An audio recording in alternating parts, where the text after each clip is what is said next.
மணப்பெண்ணின் பிரத்யேகமான திருமணம் விவாஹா தி சென்னை சில்க்ஸ்.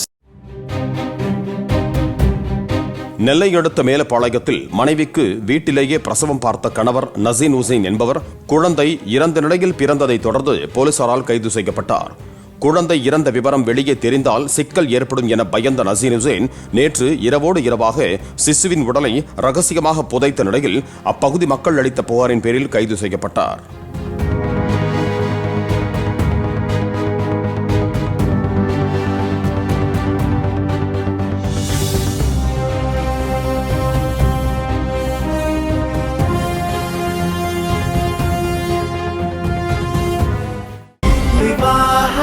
மணப்பெண்ணின் பிரத்யேகமான திருமணம் விவாஹா தி சென்னை சில்க்ஸ். பிளே ஸ்டோர் மற்றும் ஆப் ஸ்டோரில் இருந்து பாலிமர் செயலியை QR கோடு மூலம் பதிவிறக்கம் செய்யுங்கள். செய்திகளை உடனுக்குடன் பெறுங்கள்.